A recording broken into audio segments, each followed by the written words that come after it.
both sides, and the quarterbacks all did pretty decent. Last week I said they struggled a little bit, and somebody put in the headlines that I was disappointed in them. I'm not disappointed in the quarterbacks. They're trying as hard as they can. The pass protection's not all that super right now, but that's part of spring football and part of letting these young guys try to play that have never played much. And hopefully someday will become a player, although we're not sure if they will, but we hope they will. But other than that, yeah, little Darius Polk made some nice runs at the end, and we got a nice jump ball deflection that Perry Orr stayed with, and our DB screwed up trying to intercept on fourth down, very similar to the Georgia-Auburn play. So hopefully we can learn from that and learn to knock it down. Even Phil, you know that. Knock it down. Fourth down, knock it down. Hail Marys, knock it down. Don't try to pick it off. So maybe that was a beneficial play today. All right, anything else? How did Perry Orr? He did okay. Perry did better. Dylan was sharp. Dylan knows what he's doing. Perry's probably moved up to number 2 right now.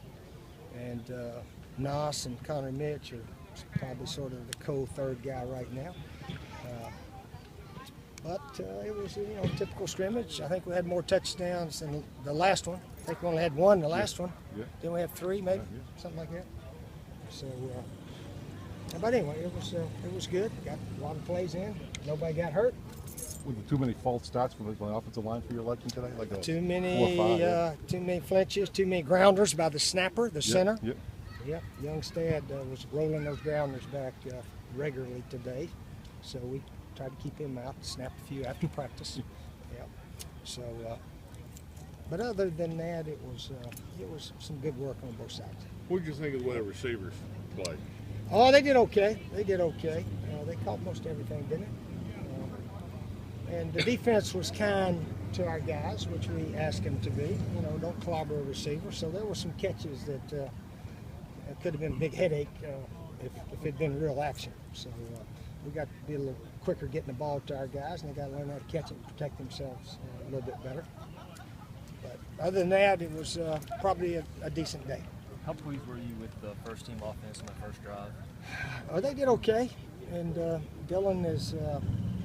He knows where everybody is, so it's good to see him dump off to the backs underneath. Man, we've had trouble doing that ever since I've been here, but I think Dylan can do it.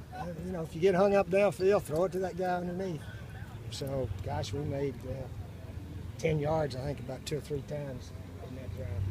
Is that the main thing with all of the backup quarterbacks? Is just getting rid of the ball a little bit quicker? Decision. It's all decision making. Yeah. Some guys can make decisions. Some guys struggle making decisions. Simple as that. You can tell them and tell them and tell them. But they have to do it.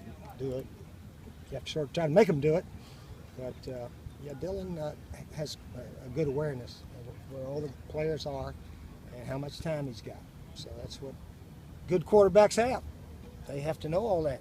What has Orth done better than Nosovich or Mitch at this point to make him the number 2? What has Orth done better than Nosovich or Mitch to make him number 2? I would say he's throwing more completions. Probably one thing. Although Nas is a good runner. Talked about that last week. He is an excellent runner.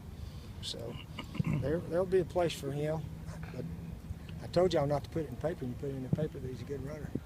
So I'm going to have to start telling y'all he's not a very good runner. He's a super passer. He's working on his passing, but he is a good runner. All right, anything else? All right, see y'all next week. Thank you very much.